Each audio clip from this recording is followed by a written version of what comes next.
Kyle, let's start with you this time. Overall impressions of what we saw on the racetrack at Iowa Speedway and Ryan Blaney garnering his first win of the year. So I think we saw, I think we saw two cars that were really good, Kyle Larson and Ryan Blaney. But I thought we saw a lot of racing. I thought we saw a lot of two wide guys jockeying for position, some aggressive driving. And it reminded me a lot of what we saw at Wilkesboro, where one car got out in front at Wilkesboro and drove away. But there was some great racing back in the pack. And I thought that's what we saw yesterday. It was an entertaining race. I enjoyed the race myself. Blaney said the whole goal was to try to get better as you moved along. You know, we started the race off pretty good, and we got better all night. And I think as the night came, our car got even a little bit better. I didn't know how it was going to last on two. We didn't do two all night, but it was a good call to get us out front and be able to stretch it a little bit. And I was starting to struggle a little bit, but luckily built up enough of it to hold those guys off. Alexis, for Ryan Blaney, had to be nice considering the way he lost also in the Midwest at St. Louis by running out of gas on the last lap. Yeah, they asked him in his post-race if he thought of that. And he said, well, yeah, of course I did on the last lap. He said, usually I just try to get to the white. And I'm like, okay, I'm good. He said, this time I thought I've got to get all the way to the checkers. So, big race for them. The beginning of this year, we talked a lot about the Fords. We talked a lot how Team Penske wasn't performing, and 2 out of the last 3 weeks, you have a Team Penske car in victory lane. I think that's huge for Ryan Blaney. Obviously, I also think a lot of what led to that being able to happen yesterday was Kyle Larson coming off of the board, there with the incident he had. I think he probably had far and away the best car. But yeah, I mean, he led a lot of laps and was able to race up front and then take two tires. And I think he went like 100+ laps on two tires, which I also thought, was not going to be good for them, but it worked out. Toss in the NASCAR All-Star race, and it's 3 out of the last 5 for Team Penske. Yeah, Brad true. Gilly, we were talking earlier in the season that it looked like RFK was the Ford show pony. Have they been supplanted? It's kind of hard to deny that, considering that all 3 Team Penske drivers have been to victory lane, albeit one of those in a non-points event, with Joey Logano winning the All-Star race at North Wilkesboro. I don't necessarily know that they've been supplanted as much as Team Penske has caught up, and that's elevated all of the Blue Oval. You go back and look, when it comes to the points races, they've won 3 of the last 5 on the schedule, and that Darlington win with Brad Keselowski seems to be the one where all of a sudden Ford stepped up, they showed up, and whatever they were bringing to the racetrack different, they've been able to hang on to it. William Byron came on late, never led a lap, but made it interesting coming down the stretch. He was good, and his takeoff speed was really good, so he was able to manage that pretty well, and then able to manage the long run, and kind of keep his gap. So, yeah, I mean, for me, just never was quite able to close the gap to him, and needed to in those first 30, 40 laps to be able to have a shot. William Byron, 3 wins on the season, including a victory in the season opening Daytona 500. Kyle, he looked really racy toward the end, but I think they found their magic potion a little bit late. Yeah, I think they did too, and that's been their MO a lot through the year though. Even in races they win, they kind of hover there in the top 4, 5, or 6 early, and then come on strong at the 3/4 mark. They weren't there at the 3/4 mark here. They came on strong at the 7/8 mark. Okay, so they mistimed their move a little bit, or their kick a little bit. But it still fascinates me, that William Byron's name, and I fascinate. I'm still excited that William Byron's name is still in the conversation, because week in and week out, they seem to be able to make something out of what looks like is not going to be the best day.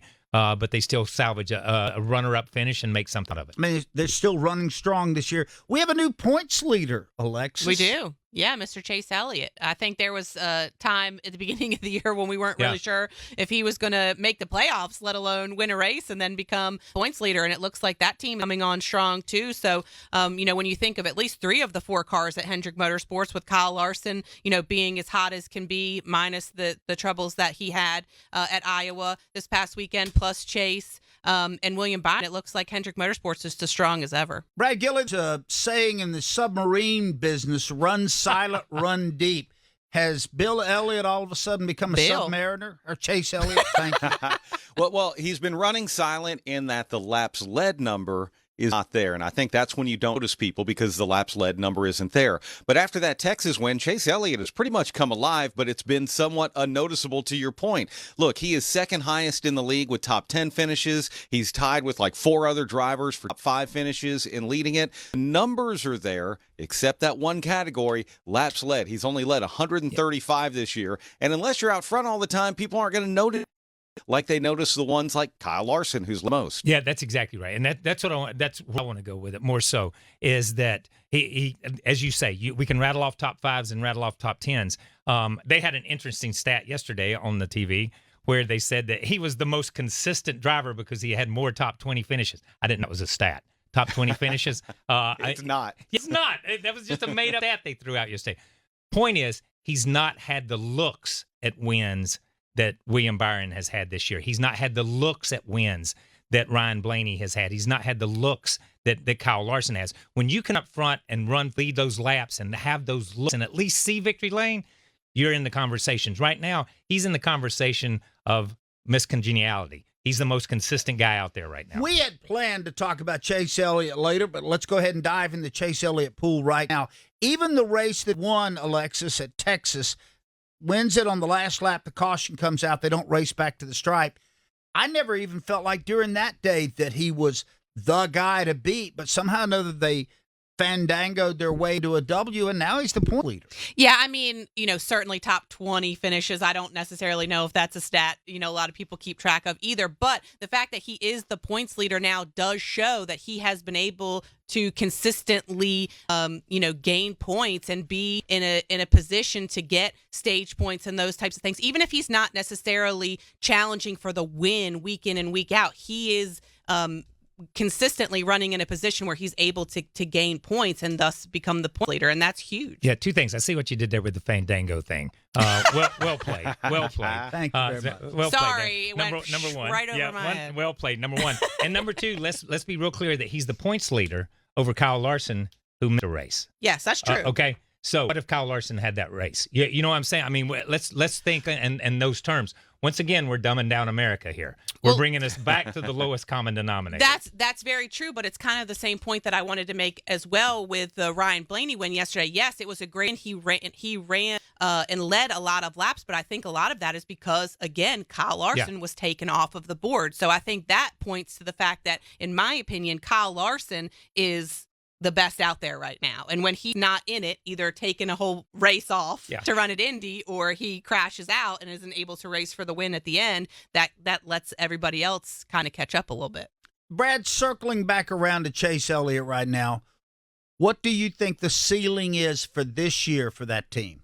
I think it's unlimited at this point. Again, they need to go out there and lead laps, but the fact is, maybe a better stat, I think the top 20 stat is kind of silly. Maybe a better stat is that Chase Elliott and Martin Truex Jr. are the only two that have been running at the finish of every race. And if you're finishing the races, you're going to have the consistency. But the fact is, Hendrick Motorsports has still been good just about everywhere we've gone. Chase Elliott's a big part of that. So I think coming into these summer months, and I'm not going to sit here and say, that Loudon or New Hampshire or the Chicago Street Course or Indianapolis is going to favor Chase Elliott. I don't know that we necessarily have any of those tracks, not for him at least, but I do feel that any one of these tracks, maybe we go into the playoffs and Chase Elliott has 2 wins. I also think that if you're he and Alan Gustafson, if you have that points lead, you need to do everything you can to hang to it. That might be sacrificing wins, but those 5 extra playoffs points that you get for winning the regular season championship can make all the difference in the world, and that might be my strategy over the next 9 looking at those. Those are great points. Those are great points for where that team and what their strategy could or should be. We'll see how that plays out. I feel like they are on the uptick. If I was buying a stock, I think I'd buy the 9 team and not sell it. Yeah, I mean, certainly when you look at it, against his season last year, he is on, he is trending upward. And absolutely, I think, you're playing fantasy. He's somebody who I think can consistently get you. It's going to win you money. I was just thinking, you're talking about comparing it to last year. That's like comparing every transatlantic trip on a boat to the Titanic. I know. Well, look. This is better than the Titanic. Oh, that was good. Hey, just think about it. By the way, there was room on that raft or whatever they were floating on in the movie. There was for a Jack to door, get on and there there. was plenty of room. Yeah. Oh, Yeah, wait it a was minute, a door. Wait a minute. Did you see who's the girl in the Titanic? The movie. Kate Winslet. She said the kiss Yeah. wasn't all it was cracked up to be. Did Oh, you see I'm that? sure it Oh, wasn't. I'm that- sure it wasn't. That just came Oh, out don't recently. tell me that. Just I'm throw it out sure- there. I'm sure it Just wasn't. throw that out. for But today. there was definitely room on that door. I like the meme that shows her floating out in the ocean on the door, and there's the dog beside her. Yeah, oh, of course. Yeah, She every just- time. She just leaves poor Jack out there to freeze to death. Sorry, lost Jack. the show. We have lost the show. There are more people listening to this show and watching it that have relate watched to that, Titanic yeah. That's true. than watched any race ever That's probably broadcast true. in the That's history probably of true. racing. No kid. So if we could just get Kate Winslet to wave the green. Yes. Oh. Oh, now you're talking. You're talking money right there. Yeah, You yeah. are talking money.